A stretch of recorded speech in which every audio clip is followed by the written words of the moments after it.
Hey guys, I'm Lily. This is Lily's Shelf, and today we are talking about all the books that I just got from Barnes & Noble. This will be a little Barnes & Noble haul for you guys. So if you like these type of videos, go ahead, hit that like button, subscribe so that you can be told when I upload next, and leave a comment of whether sometimes you go to Barnes & Noble or any other bookstore just for the vibes, or if you go with a set number of books that you want to get. So without further ado, let's get right on into it, y'all.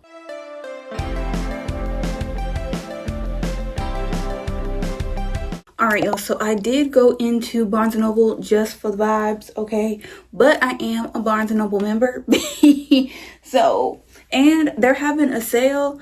Depending on when you see this video, the sale ends February 1st. So hopefully this video is up before then. But if not, I'm so sorry, y'all.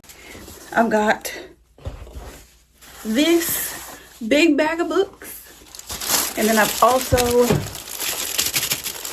got this bag. So we're going to start with baby bag first and then get into my heavy hitter because I am a member. I did get this free tote. I already have like the blue and black one. So I was like, let me get the green one. I do like a good, pretty cover, but then I also like an interesting premise. He sees you when you're sleeping. This book is a Christmas spicy, low-key dark romance, it sounds like. So the blurb says, popular jewelry influencer Chloe Howman is steeling herself to spend another holiday on her own. Instead, she finds herself drawn to two different guys, a smoldering hot fan of her secret seductive online persona and a sexy fireman named Jack who looks out for her in their New York City neighborhood. Plot twist, because I do Jack's little blurb as well. Plot twist, it sounds like the fireman and the fan are going to be the same person. She's just not going to realize off rip. I got distracted because it said lights out for a surprise. The cover is glow in the dark, y'all. But that's that one. Next up, we've got The City We Became. I don't know about y'all, but I have seen this. Not as much recently, but I did see this at one point all over my TikTok For You page. It is a duology, I believe. This is the first one, The Cities We Became, and then the next one is The World We Make. So it says, every great city has a soul. Some are ancient as myths. Others are as new and destructive as children. New York? She's got 6, and all 6 will be called to arms in the greatest battle the city has ever fought. The cover is stunning. And again, I've heard great things from a lot of the people that I follow and some of my mutuals that have read this book. So I'm very excited. Now, everybody and their mama has been talking about this book. The lowest that I've heard it rated from the people that I follow was like 3.5 stars, which means it was still a hit. They just may have like other stuff better. So we have The Jasad Heir. And guys, at first I wasn't sure if I wanted to pick this one up, but then I saw some cover art and some like fan art of the main couple, and I said, that looks like my type of vibe. That looks like my type of vibe. So 10 years ago, the kingdom of Jasad burned. Its magic was outlawed. Its royal family, at least that's what Sylvia wants people to believe. The heir of Jasad escaped the massacre and she intends to stay hidden, especially from the armies of Nizal that continue to hunt her people. But a moment of anger changes everything. When Arin, the Nizal heir, tracks a group of Jasadi rebels to her village, Sylvia accidentally reveals her magic and captures his attention. Now Sylvia is forced to make a deal with her greatest enemy, help him hunt the rebels in exchange for her life. A deadly game begins. Sylvia can't let Arin discover her identity, even as hatred shifts into something more between the heirs. And as the tides change around her, Sylvia will have to choose between the life she wants and the one she abandoned. And I was like, if everybody likes that, it may be in the bigger bag. But I did get the Jasad Heir and the Jasad Crown because I was like, if I like it, I'm the type of reader I'm going to immediately want to go into the sequel. So the next one, I do have House of Marion on my shelf already. I thought it was a standalone book. Apparently it's not. It is a trilogy. So the first one is House of Marion. The second one is this one, Shadows of Peril. And then the last one is Fortress of Ambrose. I did get that one too. I think this is like forbidden magic, enemies to lovers. Hold on. Let me find. This is the first book, House of Marion. So it says 17-year-old Quell has lived her entire life on the run. She and her mother have fled from city to city in order to hide the deadly magic that flows through Quell's veins. Until someone discovers her dark secret. To hide from the assassin hunting her and keep her mother out of harm's way, Quell reluctantly becomes inducted into a debutante society of magical social elites called the Order that she never knew existed. If she can pass their 3 rites of membership, mastering their proper form of magic, she'll be able to secretly bury her forbidden magic forever. If caught, she will be. But becoming the perfect debutante is a lot harder than Quell imagined, especially when there's more than tutoring happening with Jordan, her brooding mentor, and assassin in training. When Quell uncovers the deadly measures the Order will take to defend its wealth and power, she's forced to choose. Embrace the dark magic she's been running from her entire life, or risk losing everything and everyone she's grown to love. Still, she fears the most formidable monster she'll have to face is the one inside. Tell me that don't sound good. What? So, of course, I was like, okay, well, now that I've realized that this is not a standalone, I gotta get the second and the third book. So, of course, I got the second and the third book. Okay, and then the last book in my little mini bag here is Dungeon Crawler Carl.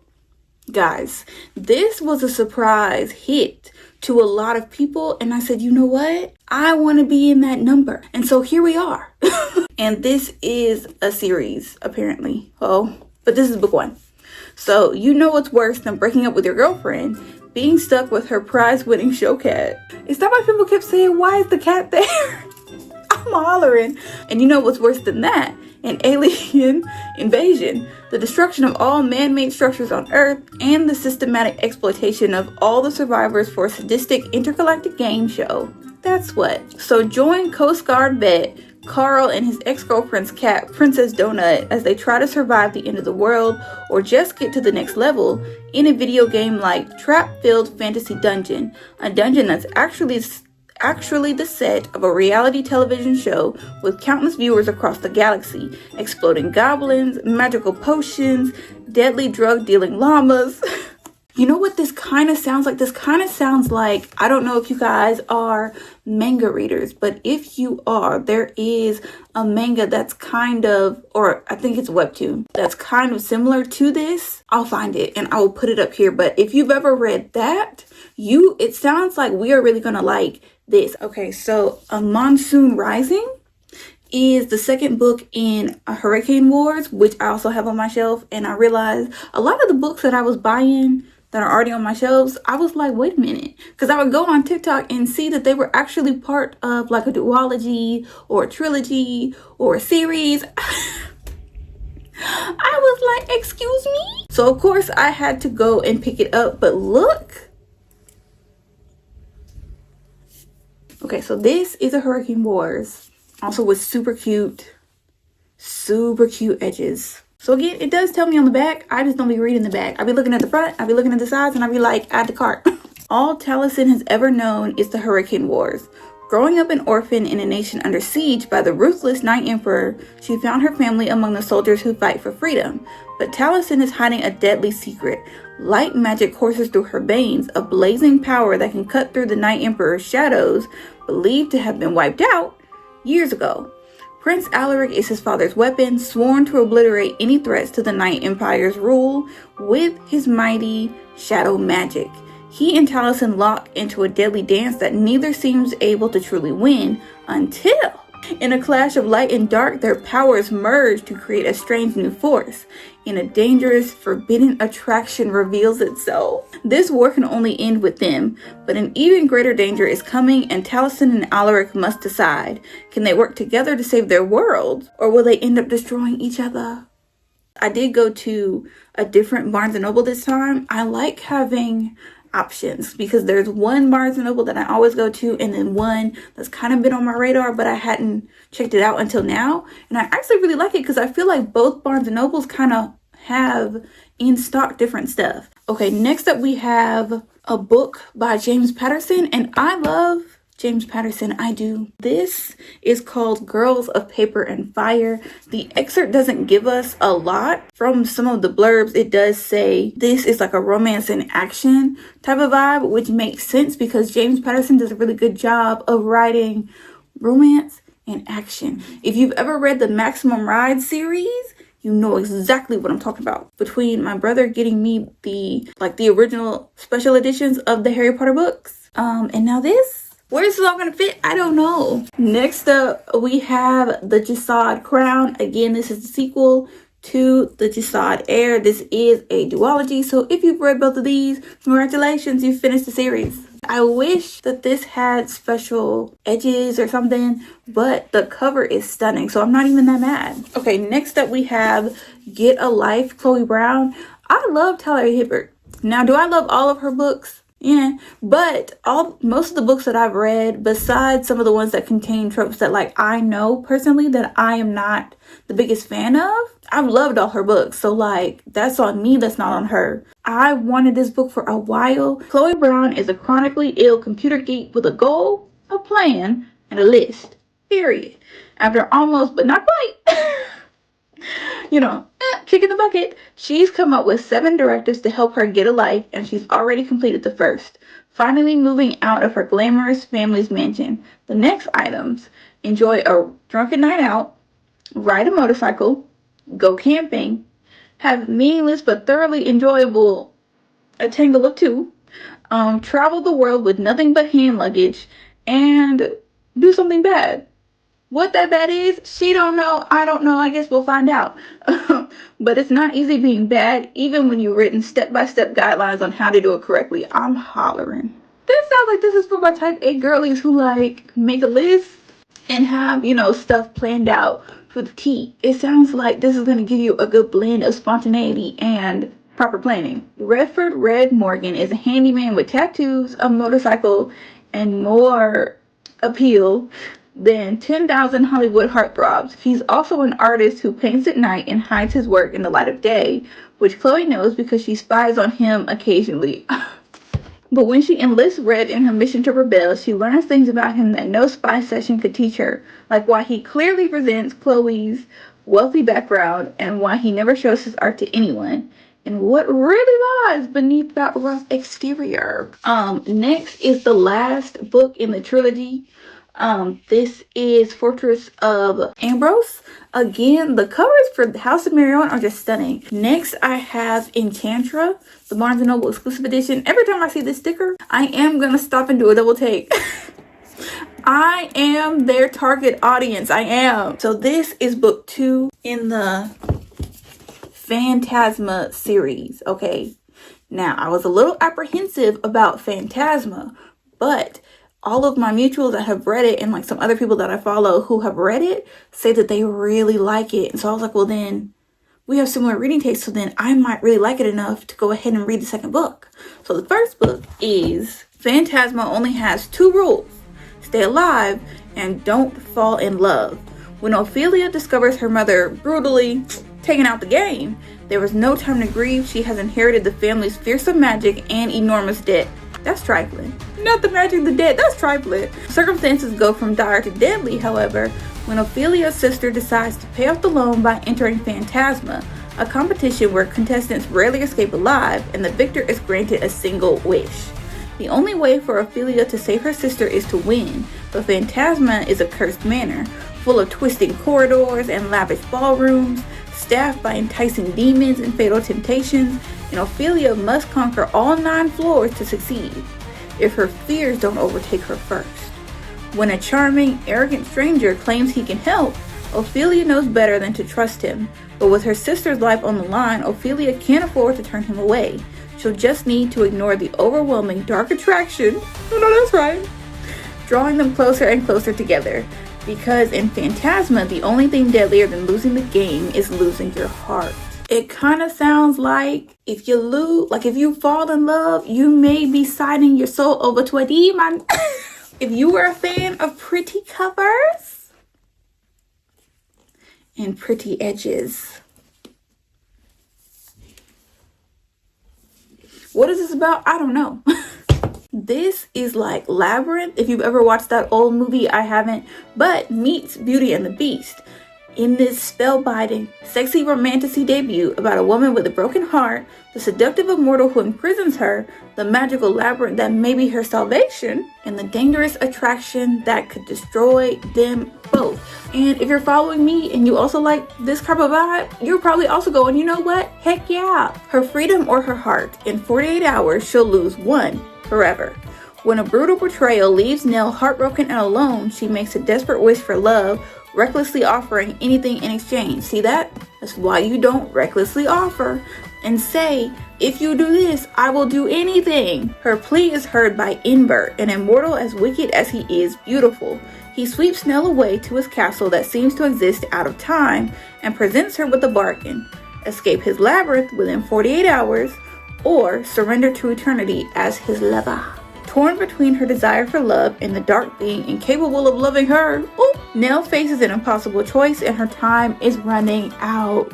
The next one I got is Bride by Ali Hazelwood. Again, if you have not heard of this book, you might be under a rock, my friend, and you might need to go and vacate before Patrick get home. Who are you people? A vampire bride and an alpha werewolf form a dangerous alliance in this enthralling new paranormal romance. Misery Lark, that's diabolical. Misery Lark, daughter of a powerful vampire councilman, is an outcast. I bet you are with a name like that.